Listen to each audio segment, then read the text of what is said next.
So friends, आज जो हम टॉपिक पढ़ेंगे वो है अहोम गणराज्य। अहोम गणराज्य क्या है? अभी हम जानते हैं भारत और चीन के बीच में बहुत से लाइन को लेकर या सीमा को लेकर कई बार झड़प हुई है, कई बार किसी चीज़ को लेकर। तो इसी के अकॉर्डिंग अभी जो भारत और चीन के बीच में कुछ मतभेद चल रहे हैं वो अहोम गणराज्य को लेकर चल रहे हैं।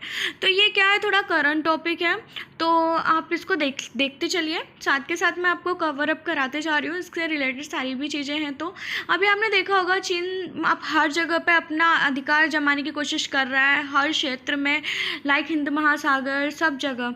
तो अभी यहाँ पर हमारे असम की जो सीमा लगती है वहीं पर ही भारत और चीन के बीच में कुछ मतभेद चल रहे हैं। चीन बोल रहा है कि अहोम गणराज्य का जो राजा था चाओलोंग सुखापा, जो अहोम गणराज्य जिसने स्थापित किया था चाओलोंग सुखापा। तो आप मैप में देख रहे हैं अहोम गणराज्य कहाँ पर है, असम के अंदर है।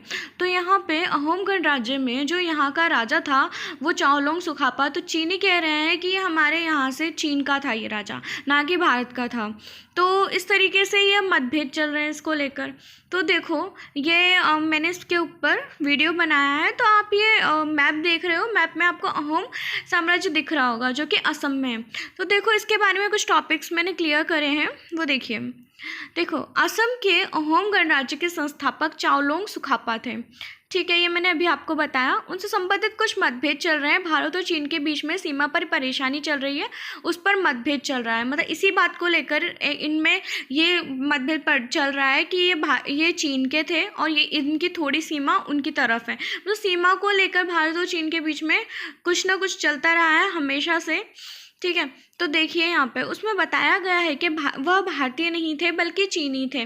उन्होंने असम को बनाया, जिन्होंने असम को बनाया था। मतलब चीनी लोगों का कहना है कि वह भारतीय नहीं थे, चीनी नागरिक थे जिन्होंने असम को बनाया। इसका मतलब है कि वो एक तरीके से असम को अपना हिस्सा बनाने का प्रयास कर रहे हैं, कोशिश कर रहे हैं कि असम उनका पार्ट बन जाए, इस तरीके का मतभेद क्रिएट करके। तो देखिए यहाँ तक आपको क्लियर हो चुका होगा। जबकि हम जानते हैं कि वो भारतीय था और उसने असम जो राज्य है उसकी स्थापना की। तो स्टार्टिंग में असम को अहोम साम्राज्य बोलते थे, अहोम साम्राज्य। तो यह 13वीं सदी के शासक थे जिन्होंने अहोम साम्राज्य की स्थापना की थी। इन्होंने तब तक शासन किया जब तक 1826 में असम अंग्रेजों के हाथ नहीं लग गई। मतलब इन्होंने अंत तक शासन किया। बीच में मुगल शासक ने इन पर आक्रमण किया था, लेकिन वो ज़्यादा दिन तक यहाँ पर टिक नहीं पाया। अंत तक शासन असम के अहोम साम्राज्य ने ही किया।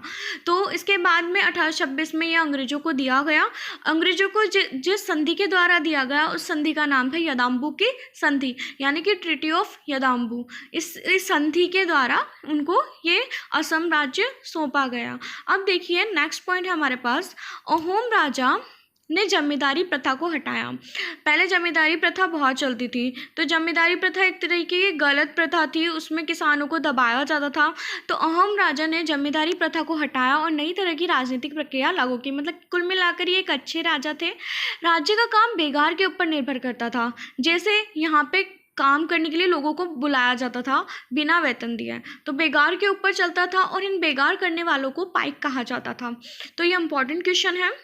अहोम राज्य कई कुलों में बटा होता था जिन्हें खेल कहते थे, और प्रत्येक खेल के अंदर कई गांव आते थे। देखो कई कुलों में बटा होता था। जैसे मान लो मैं आपको एक लाइन डायग्राम बना के बताती हूँ। जैसे ये हो गया कुल, ठीक है। कुल के अंदर, कुल को हम बोलते हैं खेल। तो कुल के अंदर बहुत सारे गांव आते थे। मतलब मेन तो था कुल, और कुल के अंदर कई गांव आते थे। तो इन गांव, ये जो गांव आते थे, तो यानी कि कई कुलों में बटा होता था जिन्हें खेल कहते थे। यानी कुल तो बड़ा पार्ट है। जैसे हम अभी राज्य में रहते हैं, राज्य के अंदर बहुत सारे जिले होते हैं, वैसे ही इनमें क्या होता था, जो एक कुल होता था, बड़ा होता था, उनको खेल बोलते थे, और इनके अंदर बहुत सारे गाँव आते थे। मुगलों ने कई बार अहोम साम्राज्य पर आक्रमण किया, परंतु अंत में पुनः शासन साम्राज्य के हाथ ही आ गया। मतलब मैंने आपको बताया कि मुगलों ने अहोम राज्य पे बहुत बार आक्रमण किया। और किस समय किया? 1662 में मीर जुमला के नेतृत्व में मुगलों ने अहोम साम्राज्य पर हमला किया था। कुछ समय तो वो शासन कर पाए, लेकिन बाद में वो शासन अहोम साम्राज्य के पास ही चला गया। सो फ्रेंड्स, आपको मेरी ये थ्योरी पसंद आई हो तो प्लीज़ मेरा चैनल लाइक कीजिए, शेयर कीजिए एंड सब्सक्राइब कीजिए और बेल आइकन को जरूर दबाइए, ताकि जैसे ही मेरा न्यू वीडियो आता है आप लोगों तक सबसे पहले पहुँचे और आप उसको नॉलेज को गेन कर सकें। और आपको कुछ भी डाउट होता है या कुछ भी किसी से भी रिलेटेड कुछ समझ नहीं आ रहा तो आप मुझे शेयर कर सकते हैं, कमेंट करके लिख सकते हैं। और प्लीज़ इसे ज़्यादा से ज़्यादा लोगों तक शेयर कीजिए ताकि ये और लोगों को भी नॉन हो। तो थैंक यू।